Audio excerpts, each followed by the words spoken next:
Imagine a war so strange the government sent soldiers with machine guns. Not to fight another country, not even an army, but giant birds. This is the 100% real story of the Great Emu War, when Australia went to war against 20,000 emus and lost.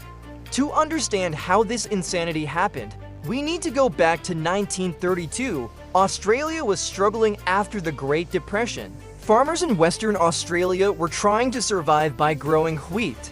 But that's when the uninvited guests arrived. The farmlands were dry, the soil was cracked, and the crops were already struggling.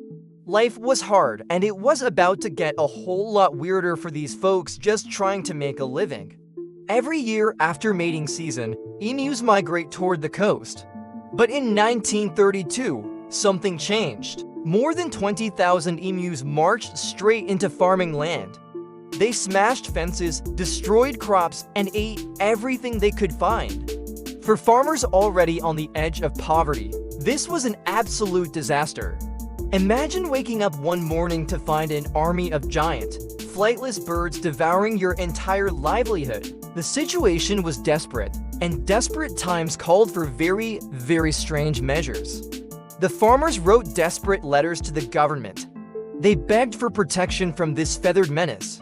And in a moment that now sounds like a comedy skit, the military said, "All right, we'll send soldiers."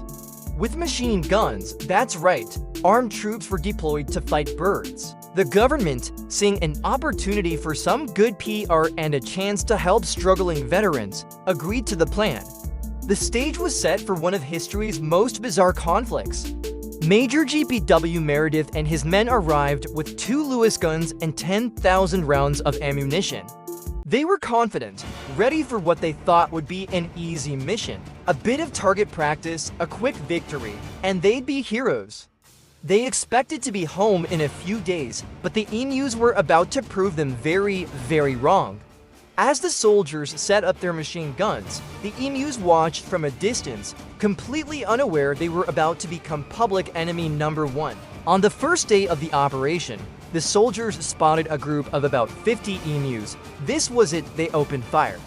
But the birds, instead of falling, suddenly scattered, running in every direction at nearly 50 kilometers per hour. The soldiers, caught off guard by their speed and erratic movements, missed almost all of them. It turns out shooting a fast, zigzagging emu is a lot harder than it sounds. The first battle was a total failure for the army. The emus didn't just run, they adapted. They started splitting into small, nimble groups, making them impossible to target effectively. Some birds even seemed to act like leaders, watching the soldiers and guiding their flocks away from danger. Major Meredith himself later said in his official report, "If we had a military division with the bullet-carrying capacity of these birds, it would face any army in the world." The soldiers were in disbelief. They were being outsmarted by birds. The military's frustration grew, and so did their embarrassing failures. In another attempt, they mounted a machine gun on the back of a truck, hoping to chase the emus down. But the truck couldn't keep up on the rough, bumpy terrain. It bounced around so much that the gunner couldn't aim properly. They burned through fuel and ammunition without hitting a single bird. The emus just ran off, leaving the soldiers in a cloud of dust and humiliation. After days of chasing birds, firing thousands of bullets, and achieving almost nothing, the government finally admitted defeat. The media had a field day, mocking the entire operation. The soldiers were pulled out, tired and embarrassed. The emus had won. The war was over, and the birds were the undisputed champions of the battlefield. The farmers were left to deal with the problem on their own, eventually resorting to better fences. The Great Emu War remains one of the strangest events in history. A moment where humans learned a simple, powerful lesson: never underestimate nature. Especially if it's fast, stubborn, and shaped like a modern-day dinosaur. It's a hilarious, unbelievable story that proves truth is often stranger than fiction.